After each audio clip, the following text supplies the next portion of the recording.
pagi. Kembali lagi berjumpa dengan saya serta Giawa. Saya calon guru penggerak angkatan 10 Kabupaten Selatan dari SMA Negeri Lobau. Kali ini saya bersama dengan Ibu Mesra Hati Giawa, SPD. Ibu ini guru agama Kristen di SMA Negeri 1 Lobau. Baik Ibu, selamat pagi Ibu. Bagaimana kabarnya pada hari ini? Puji Tuhan, kabar Ibu pada pagi hari ini baik saja. Dan kita bersyukur ya Bu pada keadaan kita pada hari ini. Hari ini kita akan percakapan observasi ya Ibu. Sebelum saya nantinya amati pembelajaran yang Ibu lakukan di dalam kelas, atau sebelum saya melakukan supervisi kelas, ada pun tujuan supervisi yang saya lakukan ini, itu untuk mengetahui dan mengevaluasi proses jalannya pembelajaran yang dilakukan Ibu dalam kelas. Dan kenapa hari ini dilakukan percakapan observasi adalah sebagai persiapan awal sebelum nantinya Ibu melakukan kegiatan awal pembelajaran dalam kelas, dan agar lebih siap saya diri sehingga nantinya memberikan pembelajaran yang terbaik pada murid kita ya Bu. Ada beberapa pertanyaan yang saya sampaikan kepada Ibu. Yang pertama, kaitan dengan tujuan pembelajaran. Kira-kira apa tujuan pembelajaran yang ingin dicapai? Baik Pak, berdasarkan rancangan yang saya tulis, ada 2 tujuan pembelajaran yang dicapai oleh peserta didik Pak. Di antaranya yang pertama, menyebutkan 3 ciri kedewasaan yang benar. Yang kedua, menjelaskan cara-cara menghadapi ajaran sesat. Baik, ada 2 tujuan pembelajaran yang dicapai dulu. Yang pertama tadi menyebutkan 3 ciri-ciri kedewasaan yang benar. Yang kedua, menjelaskan cara-cara menghadapi ajaran yang sesat atau ajaran sesat. Nah, bagaimana dengan area pengembangan yang ingin dicapai?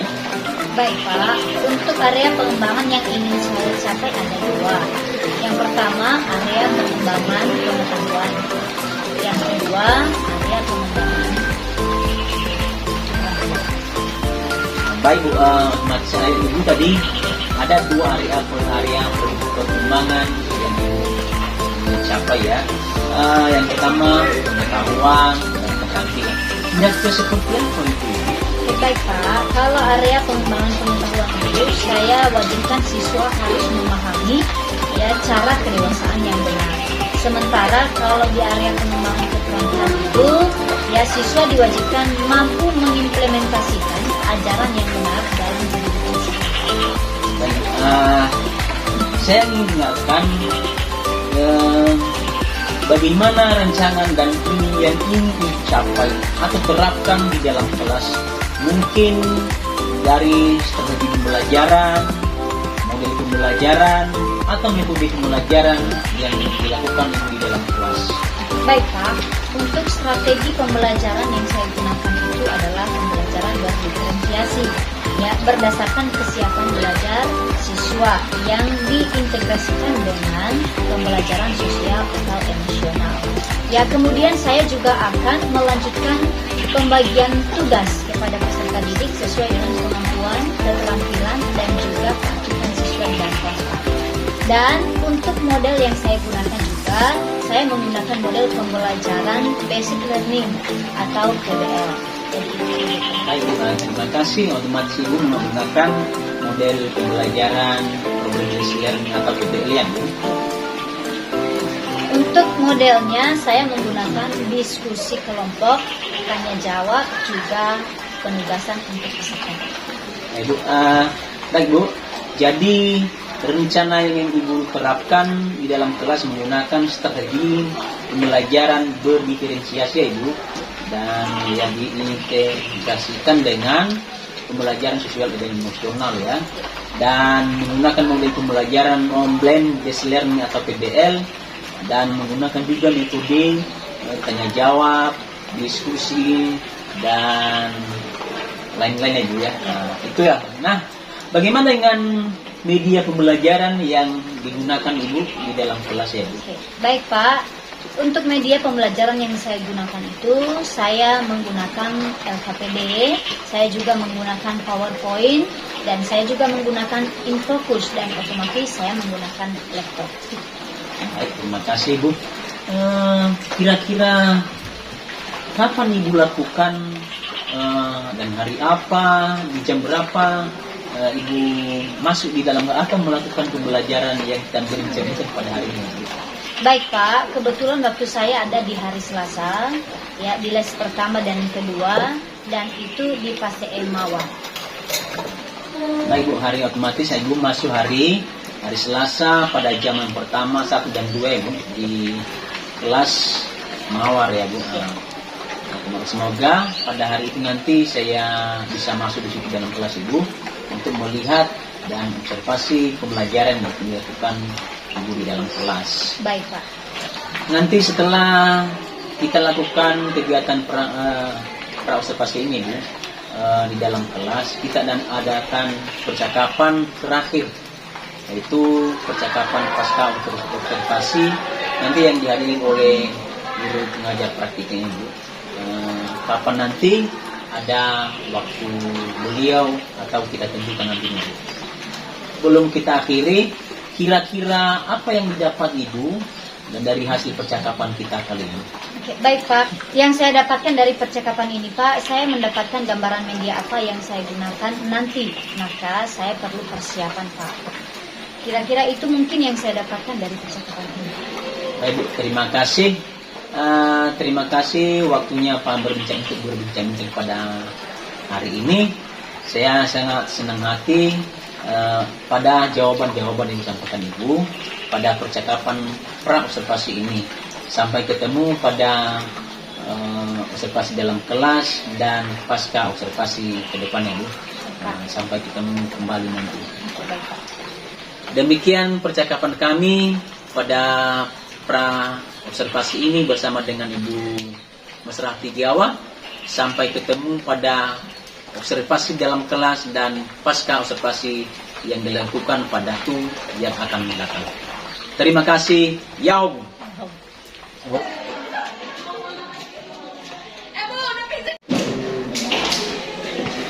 Selamat pagi.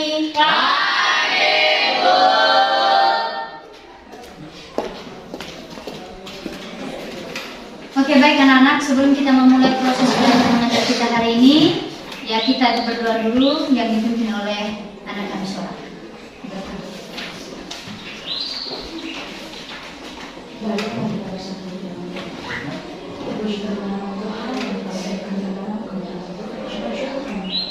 Kau berkati kami dari awal pelajaran kami sampai untuk memulai pelajaran selanjutnya. Tuhan kami, kuasa-Mu yang selalu berkuasa di dalam orang itu Tuhan berdoa. Roh Kudus-Mu agar setiap apapun yang kalian penjelasan materi yang diberikan kepada kami dapat kami ingat dan dapat kami terapkan kami.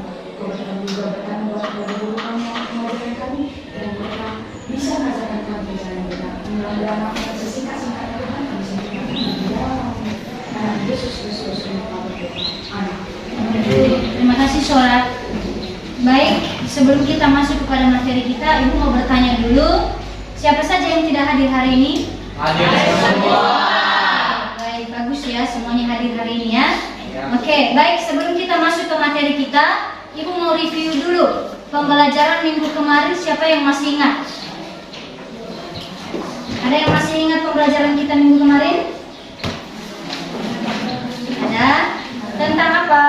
Bertumbuh kedewasaan yang benar. Iya, bertumbuh menuju kepada kedewasaan yang benar. Oke, jadi hari ini kita akan melanjutkan pembelajaran kita kemarin, ya, yaitu bertumbuh menuju kedewasaan yang benar. Ya, apa yang kamu pahami tentang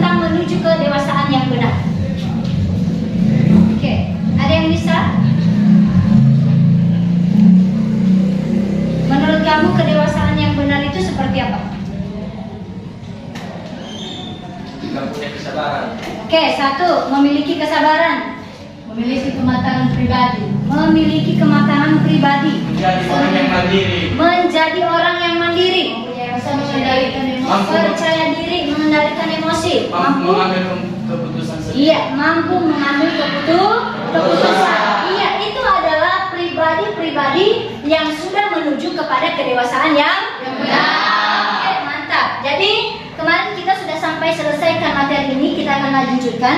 Ya, hari ini tujuan pembelajaran kita apa? Kemarin kan yang kedua ini kita sudah selesaikan. Jadi hari ini kita akan masuk kepada tujuan pembelajaran yang ketiga dan yang keempat. Ya, yang ketiga adalah menjelaskan 3 ciri-ciri kedewasaan yang benar. Dan yang kedua, mengetahui tentang ajaran-ajaran palsu. Iya, jadi hari ini kita akan masuk yang pertama adalah menjelaskan 3 ciri-ciri kedewasaan yang benar. Oke, kita akan masuk di bagian mana kedewasaan menurut Alkitab atau ciri-ciri manusia yang sudah dewasa dalam kerohanian. Kira-kira ada yang tahu nggak? Contohnya ciri-ciri orang yang dewasa yang sudah hidup di dalam kerohanian. Hidup takut akan Tuhan. Yang pertama adalah hidup takut akan Tuhan. Apa lagi? Hidup memberi dan Memberi dan melayani. Hidup dipimpin oleh Tuhan. Jadi kita akan pelajari hari ini apa saja, ya. Kita lihat di atas ya. Yang pertama adalah hidup takut akan Tuhan. Berarti orang yang sudah hidup dewasa kerohaniannya, pasti orangnya akan hidup di dalam takut akan Tuhan. Ya, ada yang masih ingat ayat Alkitab Amsal pasal 1 ayat 7? Ada. Bolehkah kita sebutkan sama-sama? Boleh. Dalam hitungan ketiga, 1, 2, 3. Kita sepakati ayatnya dulu yang pertama. 1, 2, 3. Amsal pasal 1 ayat 7. Beginilah firman Tuhan. Takut akan Tuhan adalah permulaan pengetahuan. Tetapi orang bodoh menghina hikmat dan didikan. Ya, berarti kunci utama orang yang sudah dewasa kerohaniannya adalah takut akan Tuhan. Ya. Jadi itu, jangan tanya-tanya lagi, Bu, bagaimana saya supaya bisa menjadi orang yang dewasa dalam kerohanian? Bu, bagaimana saya punya pengetahuan? Kunci paling utamanya adalah takut akan Tuhan. Itu yang pertama. Terus yang kedua, apakah kunci atau ciri-ciri manusia yang sudah dewasa rohaninya? Yang kedua adalah 1, 2, 3. Menghasilkan buah-buah roh. Ya, masih adakah yang ingat ke-9 buah roh itu? Masih. Ya udah, salah satunya apa buah-buah roh? Kasih. Salah satunya buah-buah roh itu adalah kasih. Ya, jadi hari ini orang yang sudah dewasa kerohaniannya bukan hanya takut akan Tuhan, tetapi dia juga harus hidup di dalam kasih. Ya, bagaimana caranya hidup di dalam kasih? Kasih itu bukan hanya mengasihi diri sendiri. Kalau kita mengasihi diri sendiri, otomatis kan? Iya. Sayang diri kita. Ya, orang yang suka, yang tadinya tidak suka mandi, bagaimana caranya untuk dia sayang dirinya? Dia mandi, ya kan? Jadi bukan hanya itu yang dia katakan mengasihi diri sendiri, tapi apa? Mengasihi sesama manusia. Kenapa? Tuhan lebih dulu mengasihi kita. Jadi kita yang sudah dikasihi harus mengasihi orang-orang yang dikasihi oleh Tuhan. Ya, itu adalah kunci ya atau ciri-ciri manusia yang sudah dewasa di dalam kerohanian. Yang berikutnya artinya terima kasih. Berarti kita harus menerima. Terima apa yang kita terima? Yaitu kasih daripada Tuhan. Dan apa yang kita terima itu kita juga salurkan kepada orang lain. Inilah artinya memberi dan melayani. Melayani seperti apa memberi? Ya, Yesus aja datang ke dunia untuk dilayani atau melayani? Melayani. Yesus datang ke dunia ini bukan untuk meminta untuk dilayani, tetapi Yesus datang ke dunia untuk dilayani. Jadi kita ini jangan gengsi. Kalau kita mau melayani orang lain itu udah tugas dan tanggung jawab kita sebagai orang Kristen. Karena itu adalah salah satu ciri-ciri manusia yang sudah dewasa. Ya, jadi untuk mengambil satu komitmen ini adalah komitmen pribadi anak-anak kami. Maukah memberi dan melayani? Mau. Itu keputusan kalian. Saya tidak bisa memaksa kalian dalam hal ini. Karena apa? Suatu pemberian dan pelayanan itu timbul dari hati yang tulus. Ya, kalau kita memberi dengan terpaksa itu berkat bukan? Bukan. Yang memberi dengan ketulusan itulah berkat. Dan itulah artinya pelayanan. Yang berikutnya selain daripada Oke, sekarang kita akan masuk di bagian D. Tapi sebelum kita masuk, Ibu akan membentuk kelompok. Ya, ini nanti kelompok 1, ini nanti kelompok 2, ini kelompok 3, dan ini kelompok 4. Oke, boleh langsung bentuk kelompok yang Ibu. Yang jadi pekerjaan anak kami dalam bagian D ini kan ada 4 ajaran yang sesat, ya kan? Yang pertama ada Children of God. Yang kedua Dari kelompok 2 akan menjelaskan yaitu mengenai tentang apa yang dimaksud dengan pengajaran sesat, yaitu salah satunya hiperkresi. Nah, perlu kita ketahui teman-teman, hiperkresi ini maksud dengan hiperkresi ini adalah ajaran yang sesat yang dikenal sebagai kasih karunia, yang dimana seakan-akan orang-orang ini menganggap bahwa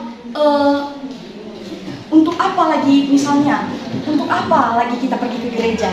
Kan kita sudah diselamatkan oleh Tuhan. Tuhan telah menebus dosa kita. Jadi seakan-akan orang-orang ini menganggap bahwa kasih karunia yang diberikan Tuhan Yesus itu hanya semata-mata mereka anggap itu adalah murahan bagi mereka. Mereka tidak berpikir bahwa kasih karunia itu adalah kasih atau roh yang diberikan Tuhan kepada kita semata-mata untuk menyelamatkan hidup kita. Jadi orang-orang yang berpikiran seperti ini menganggap bahwa ya sudah, itu yang memang sudah tugas Tuhan Yesus untuk menyelamatkan kita. Ngapain lagi kita harus berbuat baik? Ngapain lagi kita harus menuruti perintah Tuhan? Ngapain lagi kita harus pergi beribadah? Kan Tuhan sudah menyelamatkan kita. Jadi artinya orang-orang yang termasuk dalam hiperkresi ini menganggap perbuatan atau kasih yang diberikan Tuhan ini, kasih karunia yang diberikan Tuhan ini adalah seolah-olah sebagai murahan bagi mereka. Jadi sekian penjelasan singkat dari saya. Oke, tepuk tangan dulu untuk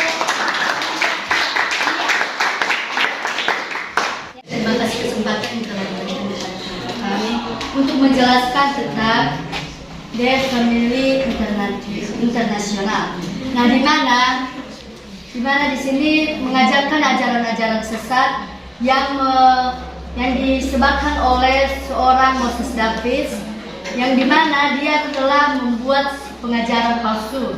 Dia menganggap dirinya adalah seorang nabi di masa-masa zaman sekarang, dan dia juga melakukan sekelompokan atau membentuk kelompok mereka masing-masing dengan mencari jiwa-jiwa baru. Artinya mereka mencari korban-korban selanjutnya yang akan masuk di dalam kelompok mereka.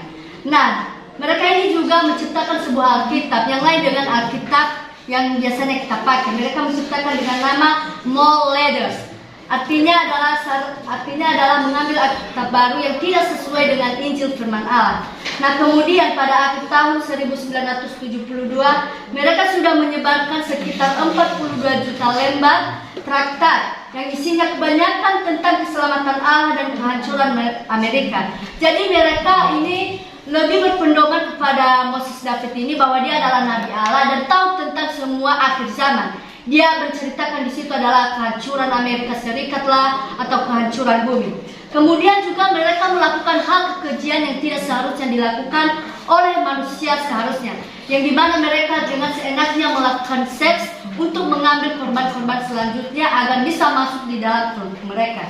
Nah inilah pengajaran sesat yang telah diajarkan oleh Moses Davis, di mana lebih dari 100.000 orang menerima anugerah keselamatan Allah melalui Yesus, yang pada akhirnya adalah itu palsu, bukan dari Yesus. Dan sebagian lagi menerima kehidupan sebagai murid dan misionaris. Mereka menganggap ketika masuk di kelompok Moses David ini mereka menjadi murid Yesus, padahal sebenarnya David ini bukanlah seorang nabi, tetapi hanya menyamakan dirinya sebagai seorang nabi yang diutus oleh Tuhan. Kemudian sebagai hasil metode gila ini, menurut data mereka, para anggota mereka berhubungan seks dengan 223.989 orang selama masa 1974 sampai 1978 tahun. Oke, tepuk tangan dulu untuk Jadi saya akan menjelaskan sedikit dari tentang itu iklan ajaran palsu. Di mana iklan ini digunakan untuk mempromosikan barang-barang atau produk agar seseorang tertarik dengan produk kita. Namun ada kalanya juga kala iklan disebut itu digambarkan isi produk yang sesungguhnya malah menyesatkan. Karena contohnya seperti sejenis krim wajah menjadi putih. Malah krim wajah ini malah mengandung bahan-bahan berbahaya yang bisa menyebabkan wajah kita atau wajah kita menjadi kanker kulit. Terus jadi krim ini termasuk iklan ajaran palsu.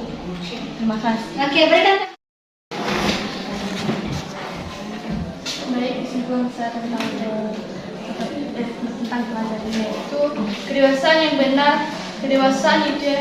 benar harus mestinya terjadi pada hidup kita masing-masing. Karena sikap hidup tidak mudah diombak-ambingkan karena oleh pendapat orang di sekitar kita. Kedewasaan yang benar itu mestinya tampak dalam kemampuan kita sendiri. Karena terhadap ajaran pemikiran, filosofi, bahkan juga iklan-iklan yang mengajarkan sukses, keberhasilan, kekayaan, kemasyuran yang mudah dengan jalan pintas. Maka Alkitab mengajarkan bahwa kita seorang manusia tidak boleh terpengaruh dalam sebuah ajaran sesat, karena kita akan membuat kita akan terpengaruh kepada ajaran-ajaran sesat. Justru mengajarkan yang sebaliknya. Kedewasaan yang benar adalah kedewasaan yang terprinsip yang didasarkan oleh firman. Oke, tepuk tangan dulu untuk kelompok 2. Saya mau bertanya juga, bagaimana kamu mengimplementasikan kedua topik ini dalam dirimu? Bagaimana kamu mempraktekannya dalam kehidupan kamu? Contohnya seperti apa? Baik, terima kasih kesimpulan yang tadi anak-anak kami sudah sampaikan. Dan sekarang Ibu mau bertanya kembali, bagaimanakah kalian merefleksikan pembelajaran ini dalam kehidupan kalian? Adakah yang bisa memberikan tanggapan? Oke, Ica. Baik, terima kasih kesempatan yang telah diberikan kepada saya. Izinkan saya menyampaikan tentang apa yang akan kami refleksikan atau kami implementasikan di kehidupan kami sehari-hari. Yang pertama dulu, terima kasih kepada Ibu Pengasuh Mata Pelajaran yang dimana telah mengingatkan kami atas kedewasaan yang menurut Alkitab yang berciri-ciri dengan dewasa kerohanian dan kemudian berbagai ajaran sesat. Dari sini kami juga mengambil kesimpulan yaitu agar kami nanti ke depannya bisa menjadi pribadi dan tidak mudah terpengaruh dengan ajaran-ajaran sesat ke depan, dan juga kami bisa mempraktekkan di kehidupan kami masing-masing bagaimana cara menjadi seorang yang dewasa yang penuh dengan kesabaran, percaya diri, dan tetap mengandalkan Tuhan di masa depan. Sekian saja dari kami, terima kasih. Oke, tepuk tangan dulu untuk kelompok. Jadi itu saja pembelajaran kita dulu hari ini. Yang perlu Ibu sampaikan di kelas Mawar, karena pembelajaran ini dua topik utama ini jangan sampai anak-anak kami tidak yang mengindahkannya. Kenapa? Harus perlu diimplementasikan, lakukan dalam kehidupan sehari-hari. Oke, tugasnya minggu depan. Tugas minggu depan adalah tuliskan 5 hal apa saja yang kamu sudah implementasikan, apa saja yang kamu sudah implementasikan pembelajaran hari ini. Tuliskan 5 hal apa saja yang kamu sudah praktekkan atau implementasikan atau yang kamu lakukan dari pembelajaran hari ini.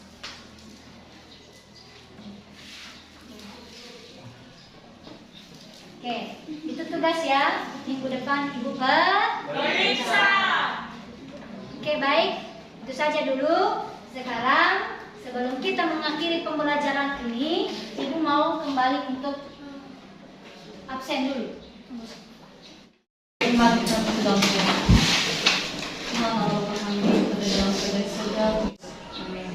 Amin. Terima kasih, syukur. Jadi demikian dulu pertemuan hari ini. Kita akan berjumpa lagi di minggu depan. Oke, selamat pagi. Selamat pagi, saya bernama Sertagiawa, calon guru penggerak Angkatan 10 Kabupaten Selatan. Pada hari ini saya bersama dengan Ibu Misrah Tigiawa SPD. Salah satu ibu ini guru SMA di 12U yang mengaku mata pelajaran agama Kristen, dan bersama dengan Bapak pengajar praktik Bapak Sutuju Halawa SPD. Dan pada hari ini kami akan melaksanakan pasca observasi. Selamat pagi Ibu Giawa. Selamat pagi, Pak. Bagaimana kabarnya pada hari ini? Puji Tuhan, baik. Pak Ibu, seperti yang saya sampaikan sebelumnya bahwa nanti ada percakapan kita yang disebut dengan pasca observasi, yang bersama dengan Bapak pengajar praktik yang gitu, untuk melihat dan atau melihat bagaimana aktivitas saya sebagai calon guru penggerak di sini atau di sekolah kita. Kemarin telah saya melaksanakan observasi di dalam kelas, dan pada hari ini kita akan berbincang-bincang lagi, dan tujuan pelaksanaan pasca observasi ini adalah untuk melihat atau mengevaluasi atau merefleksikan tentang kegiatan yang telah dilakukan Ibu di dalam kelas kemarin itu. Maka dengan ini nanti mari kita berdiskusi bersama ya Bu, dengan senang hati dan gembira, jangan supaya kita ibaratnya pada hari ini senang-senang atau selalu semangat gitu. Baik Bu, setelah Ibu melaksanakan pembelajaran di dalam kelas, bagaimana perasaan Ibu? Oke, baik Pak, saya langsung jawab bagaimana perasaan saya setelah saya melakukan atau melaksanakan kegiatan pembelajaran di kelas. Pertama-tama ketika saya melaksanakan pembelajaran di kelas, tentunya saya sangat senang sekali ya Pak, karena telah melaksanakan yang terbaik menurut saya di dalam kelas. Ya, sangat luar biasa. Saya juga melihat waktu itu Bu, Ibu sangat bahagia sekali, juga merasa senang ya Bu, ketika telah melaksanakan pembelajaran kemarin itu di kelas, dan semoga Ibu selalu semangat untuk memberikan yang terbaik kepada siswa kita. Kira-kira adakah hal yang baik dari pembelajaran yang sudah Ibu lakukan pada waktu saya atau kita bersama-sama di dalam kelas? Oke, baik Pak, dari pembelajaran yang sudah saya lakukan, tentu metode yang saya gunakan itu mempunyai kelebihan dan kekurangan tersendiri. Jadi kelebihannya adalah meningkatkan keaktifan siswa, dan kekurangannya juga membutuhkan waktu yang lama untuk mencapai target dari yang telah ditentukan. Baik, kira-kira menurut Ibu sudah tercapai tujuan pembelajaran yang Ibu harapkan yang dicapai oleh siswa kita? Oke, kalau menurut saya sudah terlihat dari pembelajaran yang dilaksanakan ya Pak, karena murid sangat antusias dalam mengikuti pembelajaran. Baik, sangat bagus. Saya juga telah melihat waktu itu, dan mungkin kalau Bapak sudah lebih jelas karena bila Ibu menyampaikan sekarang bahwa pembelajaran atau tujuan pembelajaran yang dicapai Ibu sudah tercapai. Kira-kira dari skala 0 sampai 10, posisi mana Ibu? Perkiraan saya sih Pak, kalau posisi saya itu sekitar di 8 itu. 8 ya Bu ya, kira-kira 8 ya Bu. Baik, terima kasih. Adakah hal-hal yang perlu ditingkatkan ke depan ya Bu? Ya, menurut saya sih Pak, tentu ada ya, karena mungkin saya dalam pembelajaran terus membantu siswa dalam mengeluarkan ide atau gagasan-gagasan mereka. Oke, baik Bu. Otomatis Ibu mengaktifkan peserta didik kita untuk belajar ya Bu ya. Apakah ada rencana Ibu ke depan terkait pembelajaran di kelas untuk mengcover kebutuhan peserta didik kita ya Bu? Iya, tentu ada Pak. Dengan cara saya menggunakan pembelajaran berdiferensiasi ini yang diintegrasikan dengan pembelajaran sosial emosional.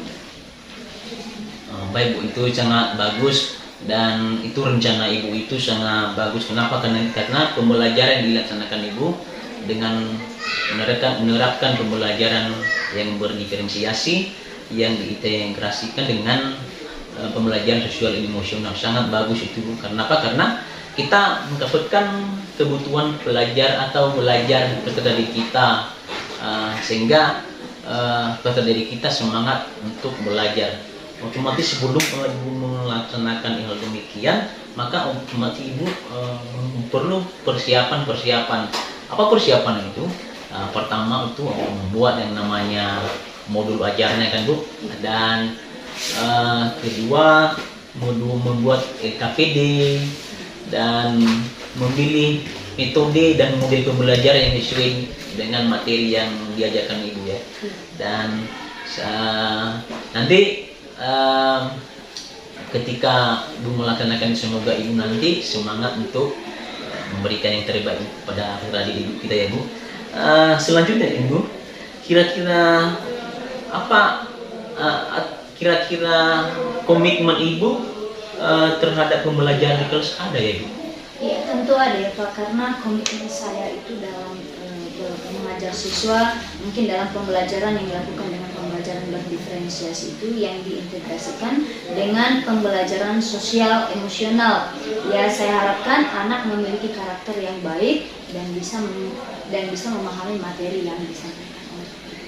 Baik Bu, sangat baik Bu, karena pembelajaran ini pertama sama seperti yang tadi, karena pembelajaran yang dilaksanakan Ibu adalah pembelajaran berdiferensiasi yang mendapatkan kebutuhan peserta didik kita dengan diintegrasikan dengan pembelajaran sosial dan emosional. Diharapkan semoga pembelajaran yang dilaksanakan Ibu ini peserta didik kita termotivasi untuk belajar dan lebih memiliki karakter yang baik. Baik Bu, semoga semangat, kembali saya sampaikan, semoga semangat memberikan yang terbaik kepada peserta didik kita Bu. Baik, terima kasih waktunya pada hari ini Bu, pada percakapan pra-observasi ini. Semoga kita selalu sehat-sehat semua dan selalu semangat memberikan yang terbaik kepada peserta didik kita. Terima kasih Bu. Pagi awal kita akan melanjutkan penampingan kita. Ini adalah penampingan akhir atau akhir dari penampingan. Nah, pada penampingan ini ada refleksi. Bagaimana perasaan Bapak dari kegiatan penampingan hari ini?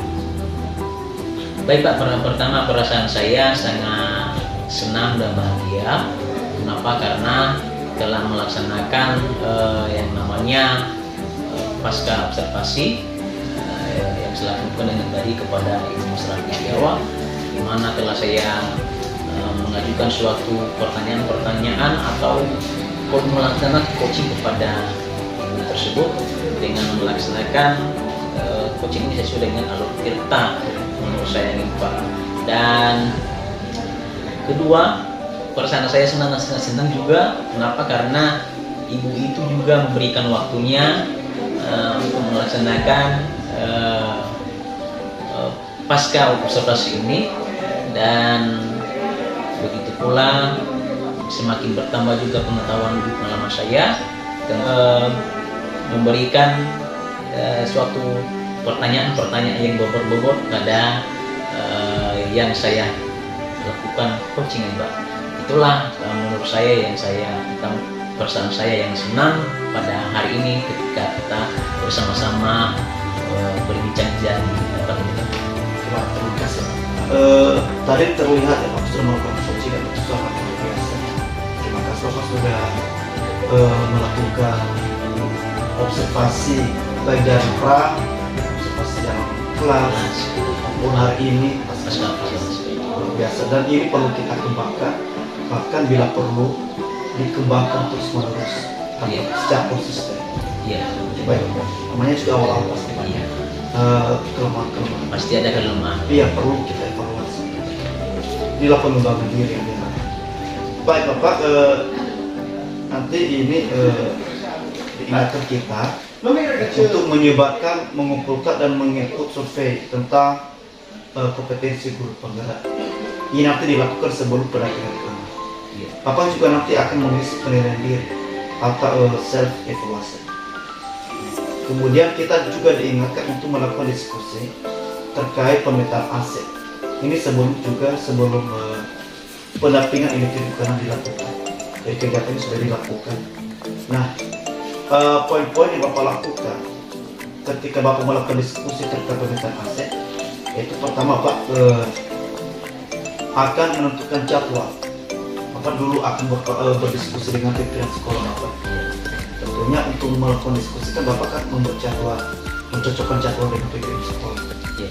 Jadi langkah pertama, langkah kedua, tentunya Bapak akan mengundang aktor. Aktor ini ya mulai dari kepala sekolah, rekan sejawat atau guru, murid, orang tua, bahkan tokoh penting yang dianggap penting untuk mendukung program Bapak nanti.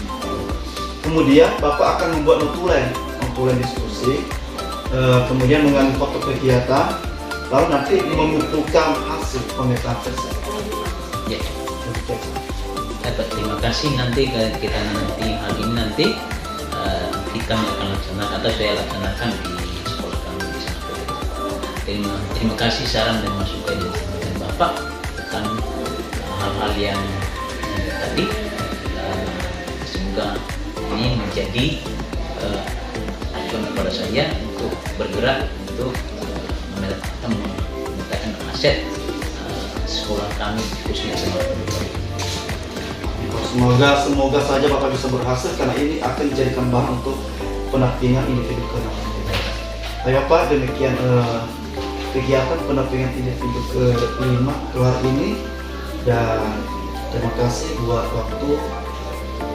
Semoga kita bisa dipertemukan pada pertemuan berikutnya dan selama berjuang untuk bisa ikut pada karya ke-5. Amin. Amin. Terima kasih Pak.